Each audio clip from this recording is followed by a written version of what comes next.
종량제 봉투에 라벨 안 뗀 플라스틱 하나 넣었다가 30만 원 벌금 통보를 받았다는 어르신의 사연. 이런 일이 정말 일어날 수 있을까요? 모르면 나도 모르게 벌금을 물게 될 수 있습니다. 안녕하세요. 구청 환경민원과에서 일하는 장기호 주무관입니다. 22년간 쓰레기 분리배출 관련 민원을 담당하면서 가장 많이 듣는 항변이 있어요. 이것 하나 때문에 벌금을 내야 한다니 억울해요. 지난달 민원실에 찾아오신 김동순 어르신도 그랬습니다. 70대 초반, 평생 성실하게 살아오셨다는 게 한눈에 보이는 분이었죠. 김동순 어르신은 플라스틱 병에서 라벨을 떼지 않은 채 종량제 봉투에 버린 것이 문제라고 생각하고 계셨어요. 하지만 실제 과태료 사유는 따로 있었습니다. 성북구에 사시면서 은평구 종량제 봉투를 사용하신 거예요. 게다가 일반 쓰레기 배출 요일이 아닌 수요일에 내놓으셨고요. 평생 쓰레기 분리수거 잘해왔는데 이런 게 문제가 될 줄 몰랐어요 라고 말씀하시더군요. 심지어 딸이 가져온 봉투니까 당연히 써도 되는 줄 알았다고 항변하셨습니다. 실제로 따님이 다른 구에서 근무하면서 그곳 봉투를 가져다 드린 거였어요. 하지만 현행 폐기물관리법 25조에 따르면 배출 방법 위반 시 과태료 부과가 가능해요. 서울시 기준 최대 30만 원까지 부과될 수 있습니다. 단순해 보이는 실수지만 실제로는 세 가지 규정을 동시에 위반한 사례였습니다. 타지역 봉투 사용, 배출 요일 위반, 그리고 분리배출 기준 미준수까지 겹친 거죠. 단 한 번의 실수였지만 타지역 봉투 사용과 배출 시간 위반이 겹치면서 최대 금액인 30만 원의 과태료가 고지됐습니다. 실제로 서울, 부산, 대구 등 대부분의 지자체에서 이 같은 경우는 별도로 경고 없이 바로 과태료가 나가요. CCTV 영상으로 확인된 사실이니 반박하기도 어려웠고요. 더 안타까운 건 김동순 어르신이 정말 모르셨다는 점입니다. 딸이 가져온 봉투가 다른 구 봉투인 줄 모르셨고 배출 요일도 헷갈리셨던 거예요. 이런 상황이 요즘 얼마나 자주 발생하는지 아시나요? 작년 한 해 동안 저희 구에서만 비슷한 사례로 접수된 민원이 500건이 넘었어요. 최근 5년간 쓰레기 분리배출 규정이 크게 강화되었습니다. 예전엔 그냥 넘어갔던 것들이 지금은 과태료 대상이 되고 있죠. 특히 코로나19 이후로 재택근무가 늘어나면서 가정에서 나오는 쓰레기 양이 급증했고 이에 따라 단속도 더 엄격해졌어요. 그 연령대 분들이 자주 놓치시는 게 바로 이런 기본 규칙입니다. 분리수거에 익숙하다고 생각할수록 바뀐 기준을 모르고 그대로 실천하는 경우가 많아요. 실제로 가장 많이 실수하시는 건 나는 알고 있다는 확신 때문이었습니다. 많은 분들이 나는 잘 알고 있다고 확신하시지만 그 확신이 오히려 실수로 이어지는 경우가 많죠. 실제로 과태료를 받으신 분들 중 60% 이상이 60세 이상이었어요. 가장 충격적인 건 이런 실수가 한 번으로 끝나지 않는다는 점입니다. 첫 번째 과태료를 받고도 정확한 규정을 모르시면 계속 반복하게 되거든요. 두 번째부터는 과태료 금액이 더 올라갑니다. 작은 실수 하나가 30만 원 벌금으로 이어질 수 있다는 게 현실이에요. 내가 아는 그 기준이 지금도 맞는지, 우리 가족이 쓰는 봉투가 올바른 건지 한 번쯤 점검해 볼 필요가 있겠죠. 혹시 우리 집 쓰레기 봉투도 내가 알고 있던 방식도 잘못된 건 아닐까요? 이 영상이 도움이 되신다면 좋아요와 구독 눌러주시고 댓글로 여러분의 경험도 나눠주세요. 많은 분들께 정말 도움이 됩니다. 음식물 쓰레기 구분, 아직도 예전 기준으로 하십니까? 지난주 한 다세대 주택에서 접수된 민원이 있었습니다. 아래층에서 나온 음식물 쓰레기 때문에 냄새가 너무 심해서 견딜 수가 없어요. 수거업체에서 가져가지 않은 음식물 봉투가 이틀째 현관 앞에 방치되어 있었던 거예요. 현장에 나가보니 음식물 봉투 안에 조개 껍데기와 계란 껍질이 가득 들어 있었습니다. 수거업체에서는 이런 건 음식물이 아니라서 못 가져간다며 반려 스티커를 붙여놨더군요. 봉투 안에서 발견된 처방전 조각으로 해당 세대를 찾을 수 있었어요. 방문해서 상황을 설명드리니 놀라시더라고요. 갈비뼈도 껍질류도 다 음식물 아닌가요? 20년 넘게 이렇게 버려왔는데 왜 갑자기 안 된다는 거예요? 사실 이런 반응이 가장 일반적입니다. 예전 기준으로 계속 분류하고 계신 분들이 많거든요. 이건 음식물일까? 아닐까? 가장 헷갈리는 게 바로 이 구분입니다. 현재 음식물 쓰레기 기준은 간단해요. 동물이 먹을 수 있느냐입니다. 갈비뼈나 생선 가시처럼 딱딱한 건 동물도 못 먹으니까 일반 쓰레기죠. 조개 껍데기, 계란 껍질, 견과류 껍질도 마찬가지고요.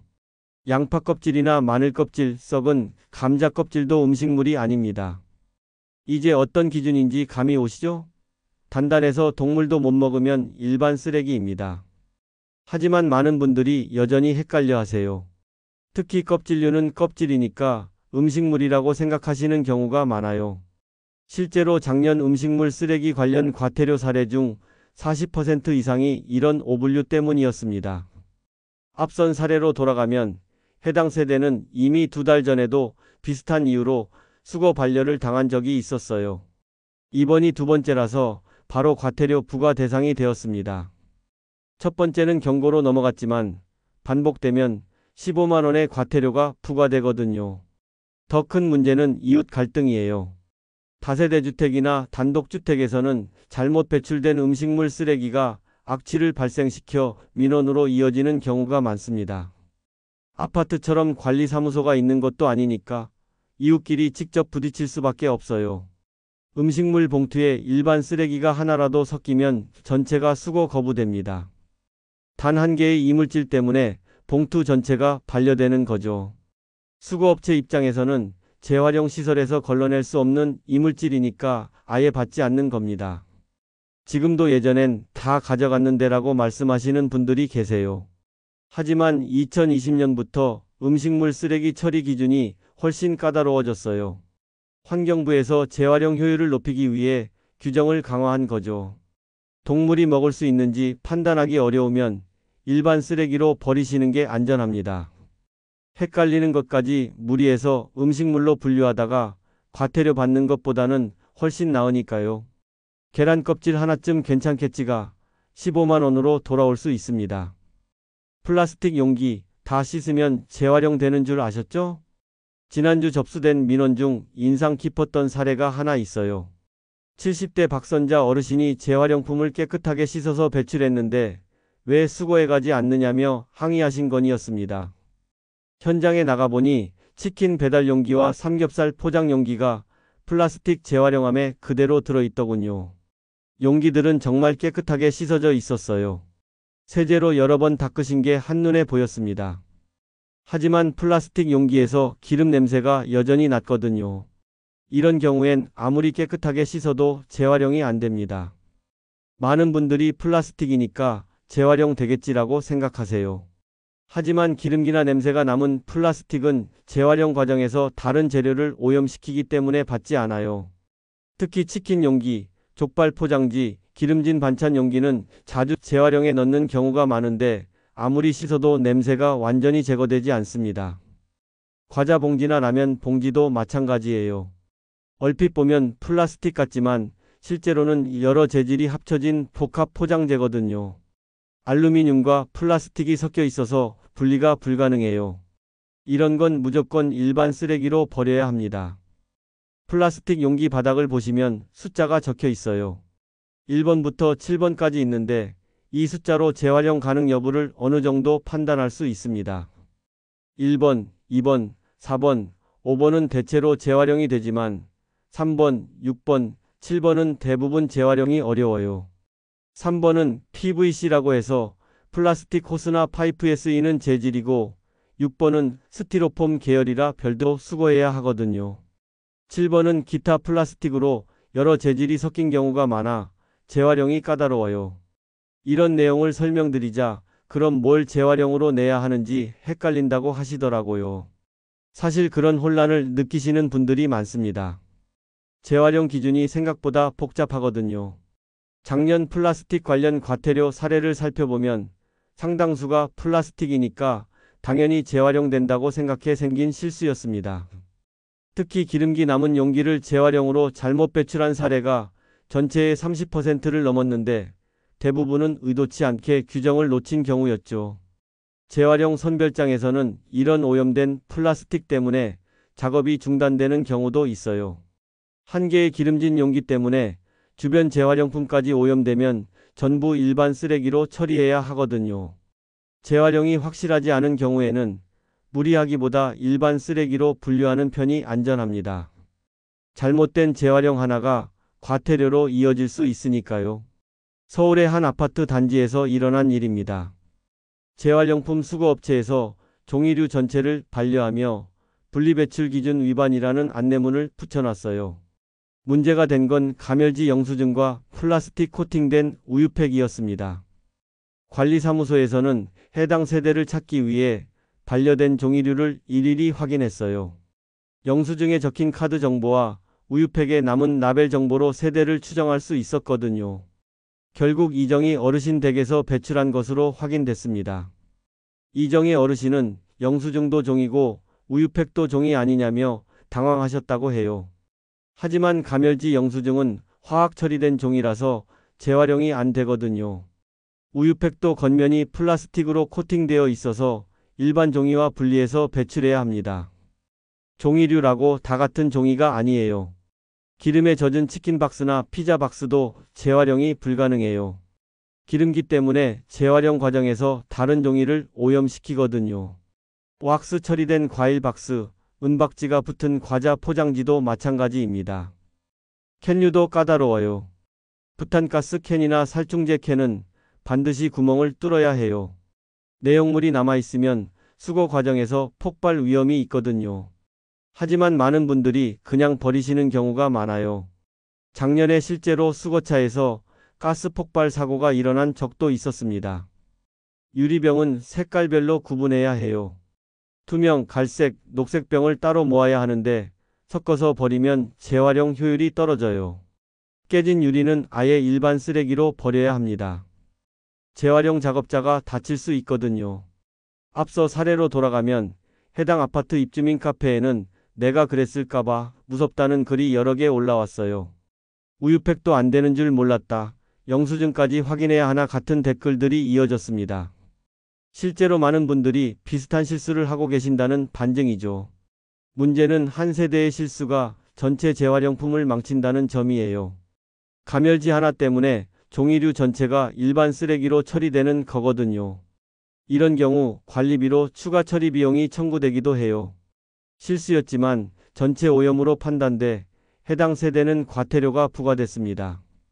재활용 분리배출이 복잡해지면서 이런 실수가 늘어나고 있어요.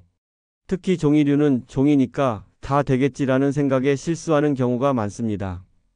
어린이날 연휴 기간 한 아파트 단지에서 음식물 쓰레기 민원이 접수됐습니다. 조명숙 어르신은 늘처럼 새벽 5시쯤 음식물 쓰레기를 내놓으셨다고 했습니다.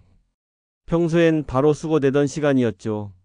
그런데 어린이날 연휴라 수거 일정이 달라졌고 쓰레기는 문 앞에 그대로 남아 있었습니다. 봉투에 붙은 배출 시간 위반 안내문을 떼며 한참을 들여다보셨다고 하더라고요. 늘 하던 대로 그날도 새벽에 문 앞에 뒀을 뿐인데요. 조명숙 어르신은 그렇게 말씀하셨습니다. 하지만 그날은 어린이날. 대부분 지역에서는 공휴일에 음식물 수거를 하지 않아요. 봉투에서 냄새가 퍼지기 시작했고 결국 이웃이 관리사무소에 민원을 넣었습니다. 며칠 뒤 조명숙 어르신 댁에 과태료 고지서가 배달됐어요. 10만 원이었습니다. 그날이 어린이날인지 몰랐어요. 억울해요. 어르신이 항변하셨지만 배출 시간 위반은 엄연한 과태료 대상이거든요. 그날 저녁 어르신은 달력을 보며 한참 한숨을 쉬셨다고 해요. 매일매일이 똑같은 날처럼 느껴졌는데 달력 위 어린이날 글자를 한참 바라보셨다는 말을 듣고 저도 마음이 무거워졌습니다. 쓰레기 배출 규칙은 생각보다 복잡합니다. 대부분 지역에서 저녁 8시부터 새벽 2시 사이에만 배출이 가능하거든요. 품목별로 요일도 달라요. 일반 쓰레기는 월수금, 음식물은 화목토 이런 식입니다. 그런데 공휴일과 연휴가 문제예요. 20년 넘게 민원을 담당하면서 가장 많이 받는 전화가 바로 이거거든요. 우리 쓰레기 왜 안 가져갔어요? 특히 연휴 다음 날엔 문의 전화가 빗발칩니다. 추석이나 설날 같은 긴 연휴 때면 하루에 신통도 넘게 걸려와요. 아파트든 단독주택이든 이사 온 지 오래됐든 연휴 앞에선 누구나 헷갈릴 수 있어요. 과태료 한 번은 10만 원, 두 번째부턴 20만 원, 다음엔 50만 원까지도 갑니다. 지역마다, 동마다 배출 요일이 다른 곳도 많아요. 혼란을 막으려면 우리 동네 배출 요일을 냉장고나 출입문에 붙여두는 것도 좋은 방법입니다. 그래서 저는 늘 이렇게 말씀드려요. 오늘이 배출 가능한 날인지 공휴일은 아닌지 단 10초만 확인해 보세요. 습관처럼 내놓던 쓰레기라도 단 하루의 착각이 벌금으로 돌아올 수 있어요. 하루 한 번 달력을 보는 그 10초가 가장 확실한 예방법입니다. 서울의 단독주택 지역에서 김복래 어르신이 제기한 민원이었어요. 음식물 쓰레기를 내놨는데 이틀째 안 가져간다는 내용이었습니다. 20년이 넘는 생활환경 업무를 담당하면서 가장 자주 받는 민원 중 하나거든요. 현장에 나가보니 어르신 댁 계단 위에 음식물 봉투가 그대로 놓여 있었어요. 봉투 위엔 수거 불가, 장소 위반이라는 빨간 안내문이 붙어 있었습니다. 30년 넘게 같은 자리에 내놓아 왔는데 규정이 바뀌면서 1층 마당 입구가 새로운 지정 장소가 된 거였어요. 수거업체 입장에서는 접근성 때문이에요. 계단이나 출입문 바로 앞은 수거 작업이 어려워요. 특히 음식물 쓰레기는 무겁거든요. 좁은 계단에서 작업하다가 사고가 날 수 있어요. 단독주택과 다세대주택에서 이런 문제가 자주 발생합니다. 복도 끝, 옥상 입구, 베란다 문 앞 같은 곳에 놓으시는 분들이 많아요. 내 집 앞인데 왜 안 되냐고 하시지만 수거 가능 지역은 따로 정해져 있거든요. 실제로 제가 처리한 사례만 봐도 봉투는 올바른데 장소 때문에 과태료 받는 경우가 전체의 20% 넘어요. 올바른 봉투, 틀린 장소. 이 조합이 의외로 많습니다. 아파트는 상황이 달라요. 각 층 분리수거함이나 지하 보관소가 명확해요. 하지만 단독주택은 집마다 지정 장소가 다르고 길 건너편이나 골목 안쪽인 경우도 있어요. 김복래 어르신께 공동 배출 장소를 안내해 드렸어요. 집에서 20m 정도 떨어진 마당 입구였어요. 20m 거리도 어르신에겐 적지 않은 거리였지만 규정은 정해져 있었거든요. 더 큰 문제는 잘못된 장소에 계속 놓으면 과태료가 누적된다는 점이에요. 첫 번째는 경고로 넘어가요. 하지만 두 번째부터는 바로 과태료가 나와요. 10만 원에서 시작해서 반복될 때마다 금액이 올라갑니다. 이사 온 지 얼마 안 된 분들은 더 헷갈려해요. 전에 살던 곳과 규정이 다르니까 당연히 모르시는 거죠. 관리사무소나 동네 이장에게 미리 물어보시는 게 가장 확실해요. 수거업체에서도 나름 배려는 해요. 명백히 잘못된 장소에 놓인 쓰레기는 안내문을 붙여서 알려주거든요. 하지만 계속 반복되면 바로 과태료 신고로 넘어가요. 김복래 어르신은 다행히 첫 번째라서 경고로 끝났어요. 하지만 앞으로는 지정 장소에 내놓으셔야 한다고 안내해 드렸습니다.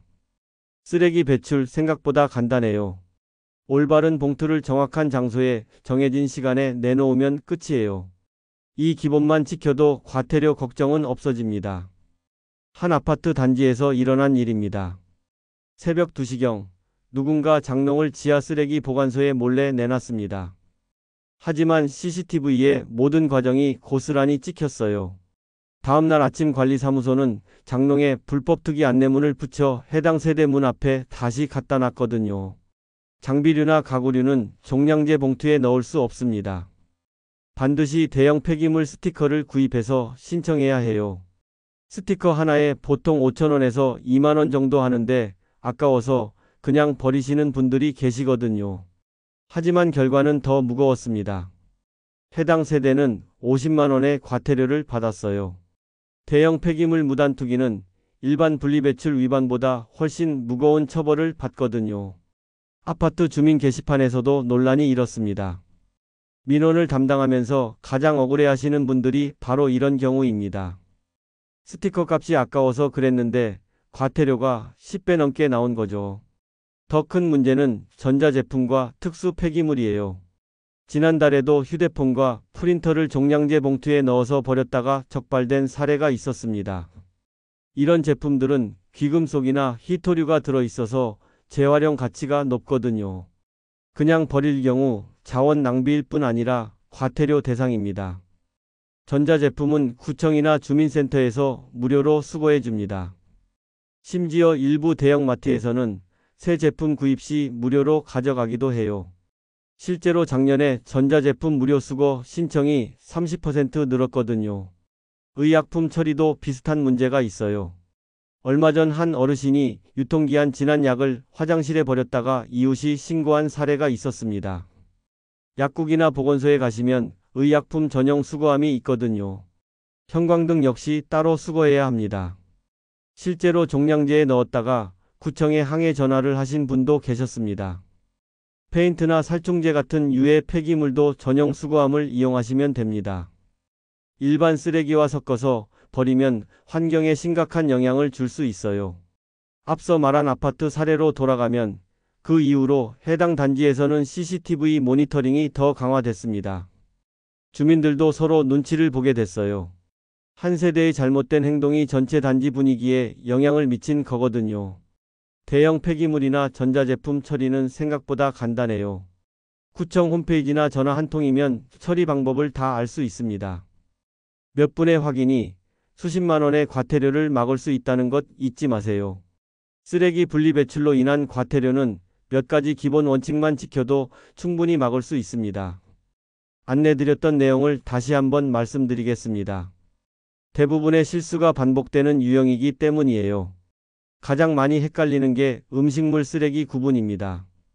갈비뼈, 조개 껍데기, 계란 껍질을 음식물로 넣으시는 분들이 많아요. 그럼 이럴 땐 어떻게 구분해야 할까요? 기준은 의외로 간단합니다. 동물이 먹을 수 있으면 음식물 쓰레기, 먹지 못하면 일반 쓰레기예요. 실제로 조개 껍데기를 음식물로 넣었다가 과태료를 받은 분이 이 조개는 바다에서 나온 음식 아니냐고 항변하신 적도 있습니다.